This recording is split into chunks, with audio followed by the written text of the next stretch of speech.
ರಾಜ್ಯದ ಜನರಿಗೆ ಮತ್ತೊಂದು ಬೆಲೆ ಏರಿಕೆಯ ಬರೆಯನ್ನ ರಾಜ್ಯ ಸರ್ಕಾರ ಎಳೆದಿದೆ. ಸದ್ಯ ಕರ್ನಾಟಕದಲ್ಲಿ ಪೆಟ್ರೋಲ್ಗೂ ಡೀಸೆಲ್ಗೂ ಬೆಲೆ ಏರಿಕೆ ಮಾಡಿ ರಾಜ್ಯ ಸರ್ಕಾರ ಆದೇಶವನ್ನು ಹೊರಡಿಸಿದ್ದು 1 ಲೀಟರ್ಗೆ ಪೆಟ್ರೋಲ್ಗೆ 3 ರೂಪಾಯಿ ಹಾಗೂ ಡೀಸೆಲ್ಗೆ 3.5 ರೂಪಾಯಿ ಏರಿಕೆಯನ್ನು ಮಾಡಿ ರಾಜ್ಯ ಸರ್ಕಾರ ಆದೇಶ ಹೊರಡಿಸಿದೆ.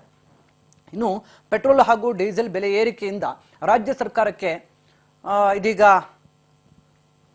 ವರ್ಷಕ್ಕೆ 250 ಕೋಟಿ ರೂಪಾಯಿ ಆದಾಯ ಹೆಚ್ಚಳ ಆಗುವಂತ ಭರವಸೆ ಇದೆ.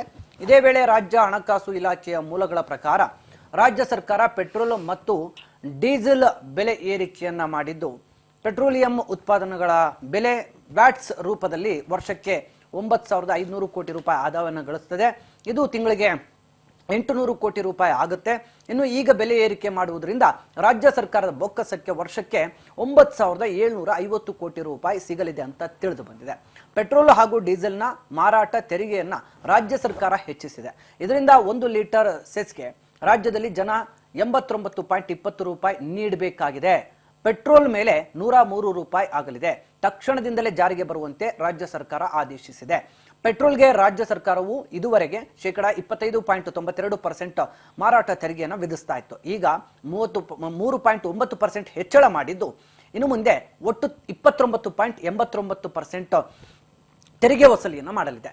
ಇನ್ನು ಡೀಸೆಲ್ ಮೇಲೆ ಮಾರಾಟ ತೆರಿಗೆಯನ್ನು 4.1% ಏರಿಕೆ ಮಾಡಲಾಗಿದ್ದು ರಾಜ್ಯ ಸರ್ಕಾರ ಇನ್ನು ಶೇಕಡಾ 18.44% ತೆರಿಗೆಯನ್ನು ವಸೂಲಿ ಮಾಡಲಿದೆ.